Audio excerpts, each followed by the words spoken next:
बड़े आदर से राजा के जन्म और कुल की बात पूछने लगे। राजा ने कहा, मेरी माता का नाम है शब्या और मेरे पिता का नाम शालिवाहन है। सूर्यवंश में मेरा जन्म हुआ है और युद्धमहल में मेरा नाम है। राजा की दयालुता देखकर गरुड़ ने कहा, हे महाभाग, तुम्हारे मन में जो अभिलाषा हो वह वर मांगो। राजा ने कहा, हे पक्षीराज, यदि आप मुझे वर दे रहे हैं तो वर दीजिए कि आपने अब तक जिन प्राणियों को खाया है वे सब जीवित हो जाएं।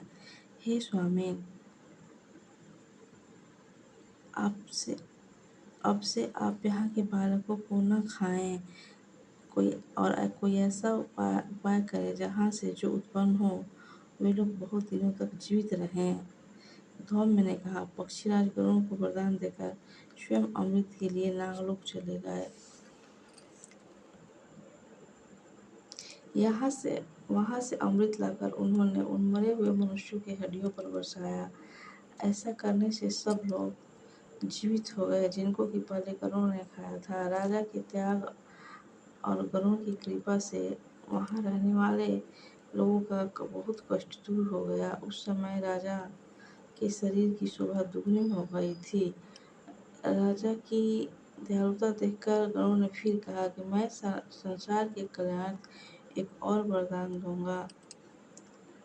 आज आश्विन कृष्ण अष्टमी के से रहित शुभ अष्टमी तिथि है। आज ही तुमने वहां की प्रजा को जीवन दान दिया है।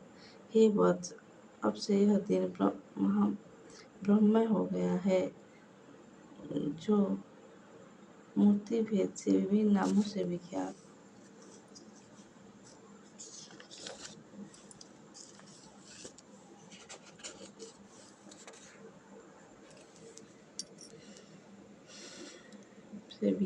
है।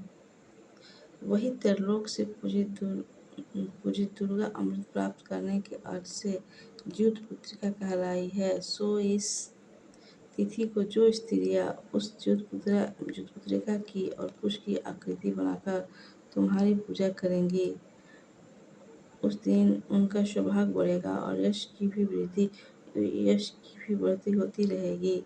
हे महाभाग, इस विषय में विचार करने की भी आवश्यकता नहीं है। हे राजन, सप्तमी से रहित उदया तिथि की अष्टमी को व्रत करें, यानी सप्तमी विद अष्टमी जिस दिन हो उस दिन व्रत न कर शुद्ध अष्टमी को व्रत करें और नवमी को पारण करें। यदि इस पर ध्यान न दिया गया तो फल तो नष्ट हो ही जाएगा और सौभाग्य तो अवश्य नष्ट हो जाएगा। युद्धमहल को इस तरह का वरदान देकर गरुड़ वैकुंठ धाम को चले गए और राजा भी अपनी पत्नी के साथ अपने नगर को वापस चले गए। धौम्य द्रौपदी से कहते हैं कि हे देवी, मैंने यह अतिशय दुर्लभ व्रत तुमको बताया है। इस व्रत को करने से बच्चे दीर्घायु होते हैं। हे देवी, तुम भी प्रयोक्त विधि से यह व्रत और दुर्गा जी का पूजन करो तो तुमको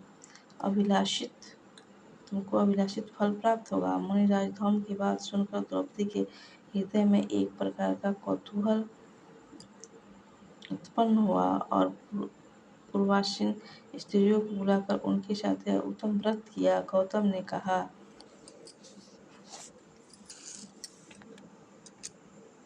यह व्रत और इसके प्रभाव को किसी एक चील ने सुन लिया और अपनी सखी सियारिन को बतलाया। इसके बाद पीपल वृक्ष की शाखा पर बैठकर उस चील ने और उस वृक्ष के खोते में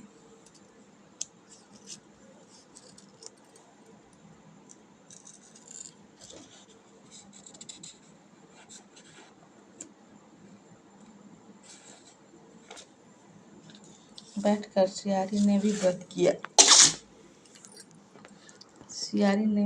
किया। फिर वही चीली किसी उत्तम ब्राह्मण के मुंह से यह कथा सुन आई और पीपल के खोते में बैठी हुई अपनी सखी को सुनाया। सियारिन ने आधी कथा सुनी थी कि उसे भूख लग गई और वह उसी समय शव से भरे शमशान में पहुंची। वहां उसने इच्छा भर मांस का भोजन किया और चीली बिना कुछ खाए पिए रह गई और सवेरा हो गया। सवेरे वह गौशाले में गई और वहां से गाय का दूध पिया। इस तरह नवमी को उसने पालन किया। कुछ दिनों बाद वे दोनों मर गई और अयोध्या में किसी धनी व्यापारी के यहाँ जन्मी।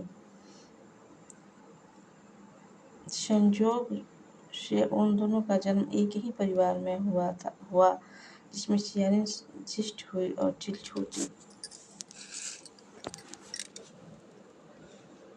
सभी शुभ लक्षणों से युक्त थी, इसलिए बड़ी लड़की शिवराज काशीराज के और छोटी उनके मंत्री के अग्नि के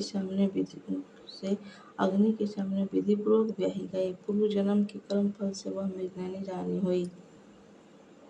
जिस किसी संतान को भी उत्पन्न करती वह मर जाती थी और पूर्व जन्म की बातों को स्मरण करने वाली मंत्री की पत्नी ने अष्ट वसुओं के सदृश तेजस्वी 8 बेटे उत्पन्न किए और सभी जीवित रह गए। अपनी बहन के पुत्रों को जीवित देखकर इससे वशराज पत्नी ने अपने स्वामी से कहा कि यदि तुम मुझे जीवित रखना चाहते हो तो इस मंत्री के पुत्रों को भी उसी जगह भेज दो जहाँ मेरे बेटे गए हैं, अर्थात इन्हें मार डालो।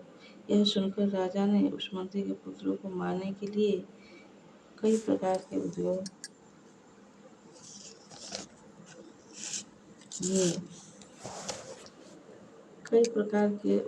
किए पर मंत्री पत्नी ने द्यूत पुत्रिका के पूर्ण बल से बचा लिया। एक दिन राजा ने अपने आदमियों से उन पुत्रों का सिर कटवाकर पिटारी में रखवाया और पिटारी उनकी माता के पास भेज दिया, किंतु वे 8 बेशकीमती जेवरात हो गए और भले चंगे वे 8 लड़के अपनी माता के पास चले गए। उनको जीवित देखकर राजपत्नी को बड़ा विस्मय हुआ। अंत में वह मंत्री की पत्नी के पास आई और उसने पूछा, बहन, तुमने ऐसा कौन सा पुण्य किया है जिससे बार बार मारे जाने पर भी तुम्हारे बेटे नहीं मरते? इस पर मंत्री की पत्नी ने कहा, पूर्व जन्म में चील थी और तुम सियारिन। हमने और तुमने साथ साथ ज्योत पुत्रिका का व्रत किया था। तुमने व्रत के नियमों का भली भांति पालन नहीं किया और मैंने किया था। इसी दोष से हे बहन तुम्हारे बेटे नहीं जीते। ओ राजरानी, अब भी तुम उस ज्योत पुत्रिका के व्रत को करो तो तुम्हारे बेटे दीर्घायु होंगे। मैं तुमसे सच सच कह रही हूँ। उसके अनुसार रानी ने व्रत किया, तभी से उसके कई बेटे सुंदर और दीर्घायु होकर बड़े बड़े राजा हुए। सूत जी कहते हैं कि इस सब प्रकार का आनंद देने वाला मैंने यह दिव्य व्रत बतलाया है। स्त्रियां चिरंजीवी संतान चाहती हो तो विधि पूर्वक यह व्रत करें।